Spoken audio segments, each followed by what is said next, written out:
ஆண்டவன் இருக்கான்னு சொல்றது எவ்வளோ உண்மைன்னு ஈஸ்வரி விஷயத்துல இப்ப நிரூபணமாகிடுச்சு. அன்னைக்கு நைட் 1 மணி இருக்கும். ராஜாங்கத்தோட வீட்டு வாசல்ல ஒரு வயசான பெரியவர் பாக்குறதுக்கு அப்படியே சாமியார் மாதிரி இருக்காரு. கையில குடுகுடுப்பைய வச்சுக்கிட்டு சத்தம் போட்டுக்கிட்டே இருக்காரு. அந்த சத்தம் ஈஸ்வரிய ரொம்பவே தொந்தரவு பண்ணுது. ஈஸ்வரி அங்கிட்டும் இங்கிட்டும் பிரண்டு படுத்து பார்த்தும் தூக்கம் வரல. என்ன ஒரே சத்தமா இருக்குன்னு ஜன்னலை திறந்து பார்த்தா அந்த பெரியவர் அங்கேயே நின்னு சத்தம் போட்டுட்டு இருக்காரு. யார் இந்த ஆளு, எதுக்கு இந்த நேரத்துல இங்க வந்து நின்னுட்டு இருக்காருன்னு ஈஸ்வரிக்கு கோபம் வருது. அவர் போற மாதிரியும் தெரியல. அதனால மாடியில இருந்து கீழே இறங்கி வந்து கேட்ட திறந்து, யாரு நீங்க, எதுக்கு இந்த ராத்திரியில இப்படி சத்தம் போட்டு தூங்குறவங்கள தொந்தரவு பண்றீங்க, போங்க இங்கிருந்து அப்படின்னு அதட்டுறா. ஆனா அந்த பெரியவர் எதையும் காதுல வாங்காம ஈஸ்வரிய ஒரு மாதிரி முறைச்சு பார்த்துக்கிட்டே குடுகுடுப்பையா ஆட்டுறாரு. என்ன ஒரு தடவை சொன்னா புரியாதா, காசுக்காகத்தான் இப்படி பண்றீங்களா அன்னு ஈஸ்வரி கேட்கவும் அவர் அமைதியா இருந்துட்டு, என்ன ஜெயிச்சுட்டோன்ற மெதப்புல படுத்திருக்கியா என்ன கேக்குறாரு. ஈஸ்வரிக்கு ஒரு நிமிஷம் பகீர்னு ஆகுது. திருதிருன்னு முடிக்கிறா. எல்லாத்தையும் ஜெயிச்சுட்டோன்னு மனக்கோட்டை கட்டிக்கிட்டே இருக்கியா, மத்தவங்களோட நிம்மதியை எல்லாம் கெடுத்துட்டு நீ மட்டும் நிம்மதியா தூங்கலாம்னு பாக்குறியான்னு அவர் கேட்கவும் ஈஸ்வரிக்கு பயங்கர அதிர்ச்சி. ஒரு கர்ப்பிணி பொண்ணுன்னு கூட பார்க்காம அவ மேல வீண் பழிய போட்டு சாமர்த்தியமா காரியத்தை முடிச்சுட்டேன்னு நினைக்கிறியா? ஆனா உன் நிம்மதி எதுவும் நிலைக்காது.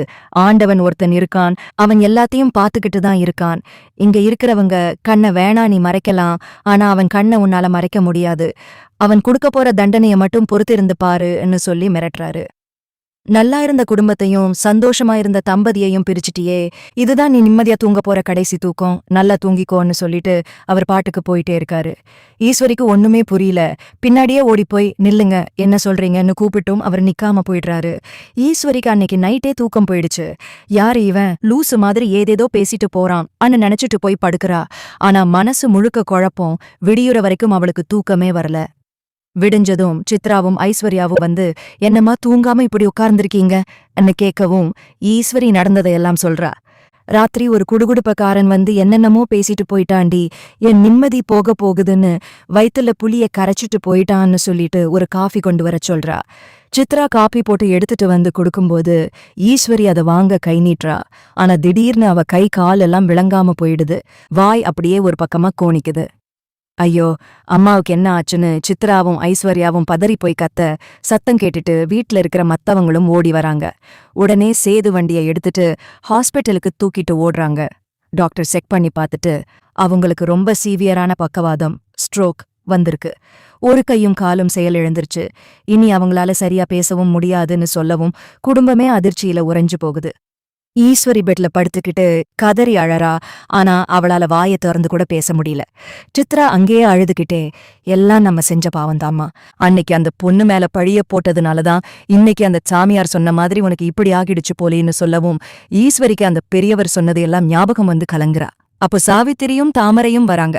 ஈஸ்வரிக்கு பக்கவாதம்னு தெரிஞ்சதும் சாவித்திரிக்கு மனசுக்குள்ள அப்படி ஒரு சந்தோஷம். நல்லா வேணும், என் மக வாழ்க்கைய நாசம் பண்ணதுக்கு ஆண்டவன் உனக்கு சரியான ஆப்பு வச்சிட்டான்னு மனசுக்குள்ள சிரிச்சுக்கிறா. ஈஸ்வரிய பார்த்து, என்ன மதினி இப்படி ஆகிடுச்சு இன்னும் வெளியில மட்டும் வருத்தப்படுற மாதிரி கேட்டுட்டு, ஆத்தாளும் மகளும் போட்ட ஆட்டத்துக்கு இப்ப அனுபவிக்கிறீங்களா அன்னு அவ முகத்துக்கு நேரா கேட்கவும் ஈஸ்வரியால எதுவுமே பண்ண முடியாம முறைச்சு பார்த்துட்டு கண்ணீர் மட்டும் விடுறா. ஈஸ்வரியோட நிலைமைய பார்த்து சாவித்திரிக்குள்ள ஒரு பக்கம் சந்தோஷம் இருந்தாலும் வெளியில அழுதுகிட்டே நடிக்கிறா. மதினி இப்படி வாய் பேச முடியாம போயிருச்சே, யார்கிட்ட என்ன சொல்லணும்னு துடிச்சாலும் உங்களால சொல்ல முடியலையேன்னு நக்கலா சொல்லவும் ஈஸ்வரிக்கு கண்ணுல இருந்து கண்ணீர் அருவியா கொட்டுது. அவளுக்கு அப்பதான் புரியுது, அந்த சாமியார் சொன்ன கடைசி தூக்கம் இதுதான்னு. கை கால் விளங்காம மத்தவங்க தயவுல இருக்க வேண்டிய நிலைய நினைச்சு அவ உள்ளுக்குள்ள துடிச்சு போறா. அப்பத்தா வாசல்ல நின்னு, பெரிய கருப்பா, எங்க குடும்பத்துல ஏதோ ஒரு பாவம் நுழைஞ்சிருக்கு, அதான் இப்படி அடுத்தடுத்து அடி விழுது. நல்லா இருந்த மவ இப்படி கட்டையில கிடப்பாளேன்னு நான் நினைக்கவே இல்லையேன்னு சொல்லி அழுது புலம்புறாங்க. சேது டாக்டர் கிட்ட பேசிட்டு வர்றான். டாக்டர், வேற ஏதாவது பெரிய ஹாஸ்பிட்டல் கூட்டிட்டு போகணுமா, அம்மா பழையபடி நடப்பாங்களா என்று கேட்கவும் டாக்டர், சார் இது ரொம்ப கிரிட்டிக்கல், அவங்க மனசுல ஏதோ ஒரு பெரிய பாரம் இல்லைன்னா அதிர்ச்சி இருந்திருக்கு, அதுதான் இந்த அளவுக்கு பாதிப்பை ஏற்படுத்தியிருக்கு, இப்போதைக்கு அவங்க அமைதியா இருக்கணும்னு சொல்லிட்டு போறாரு. ரூமுக்குள்ள சித்ரா தன் அம்மா பக்கத்துல உட்கார்ந்து, அம்மா நான் அன்னைக்கே சொன்னேன், வேணாமா பாவம் அந்த பொண்ணு, அவ கர்ப்பமா இருக்கா, அவ மேல இப்படி ஒரு பழிய போடாதீங்கன்னு சொன்னேன், ஆனா நீங்க என் பேச்ச கேக்கல, இன்னைக்கு பாருங்க அந்த சாமியார் உருவத்துல வந்து ஆண்டவனே உங்களுக்கு தண்டனை கொடுத்துட்டாரு அன்னு தேம்பி தேம்பி அழுவுறா. ஈஸ்வரி எதையோ சொல்ல வர்றா, ஆனா வாய் ஒரு பக்கமா கோணிட்டு இருக்கிறதுனால, அம்மா அம்மான்னு மட்டும் சத்தம் வருது, வார்த்தை வரல. அப்போ அங்கே வந்த தாமரை, மதினி, நீங்க செஞ்சதுக்கெல்லாம் இப்ப அனுபவிக்கிறீங்க. இன்னும் அந்த பொண்ணு கண்ணீர் விட்டுக்கிட்டு தான் இருக்கா. அவளோட சாபம் சும்மா விடாது.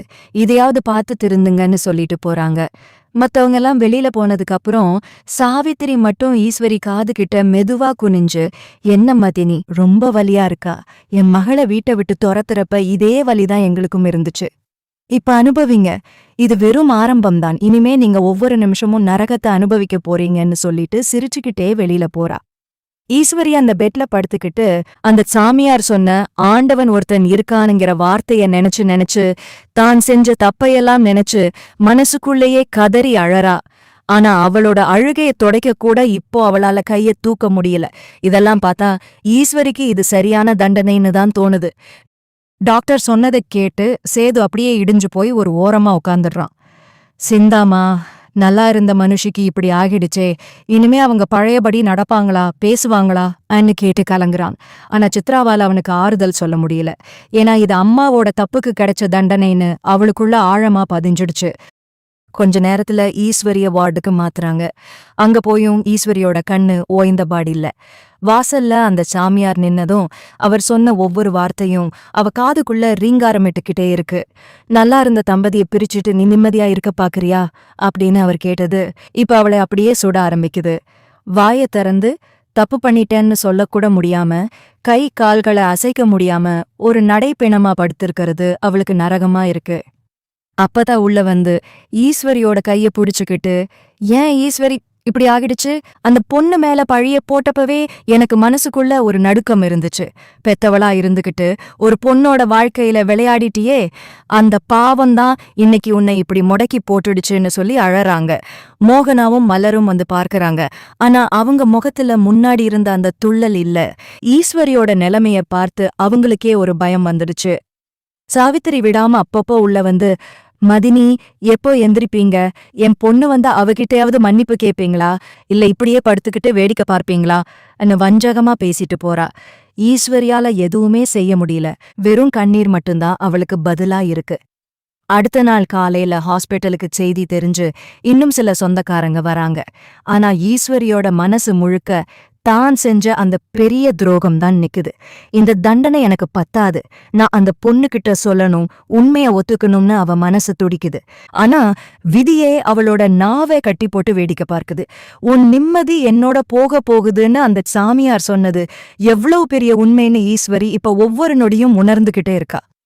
சேது மெதுவா வந்து ஈஸ்வரி பக்கத்துல உட்கார்ந்து, அம்மா கவலைப்படாதீங்க, சீக்கிரம் சரியாகிடும்னு சொல்றான். ஆனா ஈஸ்வரி அவன் முகத்தை பார்க்க முடியாம கண்ண முடிக்கிறா. ஏன்னா தன் மகனுக்கு தெரியாம அவன் வாழ்க்கையிலேயே இவ்ளோ பெரிய விளையாட்டை விளையாடிட்டு இப்ப அவன்கிட்டயே உதவி வாங்குறது அவளுக்கு பெரிய அவமானமா இருக்கு. வீடியோ பிடிச்சு இருந்தா லைக் பண்ணுங்க, கமெண்ட் பண்ணுங்க, மறக்காம நம்ம சேனலை சப்ஸ்கிரைப் பண்ணுங்க. நன்றி.